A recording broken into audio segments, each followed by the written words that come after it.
Hi friends, welcome back to my channel Jessica vlogs. ఈరోజు వచ్చేసి నేను టెట్ అండ్ డిఎస్సికి ఆల్రెడీ ఆన్లైన్ అప్లికేషన్ స్టార్ట్ అయింది కదా. ఈ మంత్ 2 నుంచి స్టార్ట్ అయింది. నెక్స్ట్ మంత్ 3కి ఆన్లైన్ అప్లికేషన్ డేట్ అనేది ఎండ్ అవుతుంది. సో ఎవరెవరైతే టెట్ అండ్ డిఎస్సి రాయాలని అనుకుంటున్నారో, ఎవరైతే టెట్ క్వాలిఫై అవ్వలేదో వాళ్ళకు ఒక ఛాన్స్, ఈ ఛాన్స్ని డెఫినెట్గా యూజ్ చేసుకోవాలని అందరూ ఫీల్ అవుతూ ఉంటారు కదా. మీకు ఉన్న ఈ అవకాశాన్ని ఉపయోగించుకొని ఎగ్జామ్కి మంచిగా ప్రిపేర్ అవ్వండి. నేనైతే నా తరపు నుంచి కొన్ని టెట్కి యూస్ అయ్యే లెసన్స్ కానీ టాపిక్స్ కానీ ప్రతిరోజు నా కనీసం ఒక వీడియో అయినా అప్లోడ్ చేస్తూ ఉంటాను. ఈరోజు వచ్చేసి తెలుగు 6th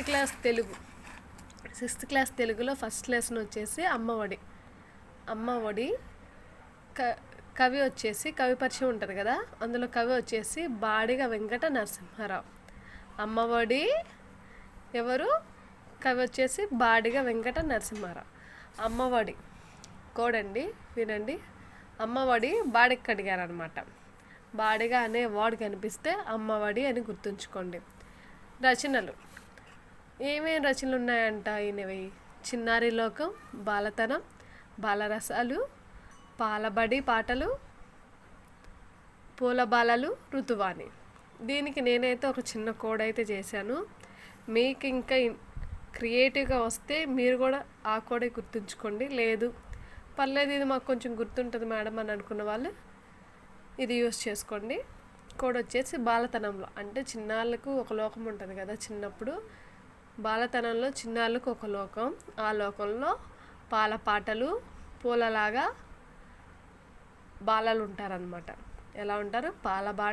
పాల పాటలు పాడుతూ పూలలాగా బాలలు ఉంటారు. ఋతువాణి వింటూ, మనకు ఆకాశవాణి ఉంది కదా, అలానే నేను ఋతువాణి వింటూ బాలరసాలు తాగుతారు. మామూలుగా వాళ్ళు వచ్చేసి పాలు తాగుతారు కదా, పాల బదులు బాలరసాలు అని పెట్టాను. ప్రక్రియ వచ్చేసి గేయం. ఇప్పుడు ఒక యూట్యూబ్లో ఒక సాంగ్ ఫేమస్ అయిపోయింది కదా, వైరల్ అయిపోయింది కదా, అమ్మ పాడే జోల పాట అని. అమ్మ ఏం పాడుతుంది? పాట పాడుతుంది. పాటకి ఇంకొక పేరు గేయం. ప్రక్రియ వచ్చేసి గేయం. అదే ఇతివృత్తం వచ్చేసి తల్లి ప్రేమ. ఎవరి గురించి మాట్లాడుకుంటున్నాం? అమ్మ గురించి కదా. అమ్మ యొక్క ప్రేమ గురించి మాట్లాడుతున్నాం కాబట్టి ఇతివృత్తం ఏంటి? తల్లి ప్రేమ. నెక్స్ట్ లెసన్ వచ్చేసి సెకండ్ లెసన్ తృప్తి. కవి సత్యం శంకర.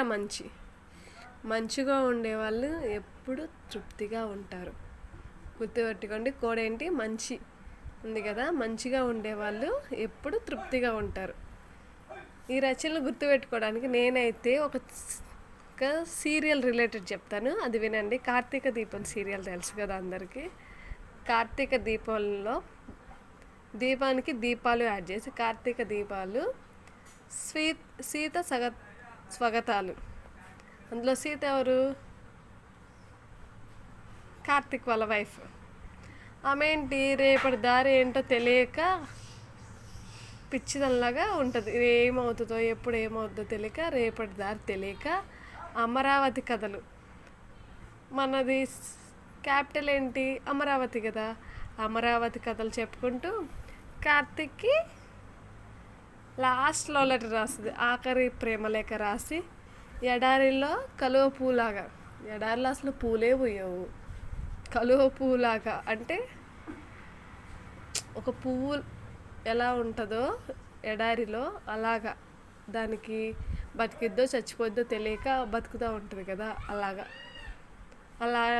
చివరికి ఏమంటుంది? దీప హర మహాదేవ అని వెళ్ళిపోయింది. మీకు ఇది కష్టంగా ఉంటే వేరే కోడ్ యూస్ చేసుకోండి, కానీ ఇవి మాత్రం గుర్తుంచుకోండి. ప్రక్రియ వచ్చేసి కథానిక. ఇదంతా ఒక స్టోరీ కదా, దీప గురించి చెప్పుకుంటున్నాం కదా, ఇదొక స్టోరీ.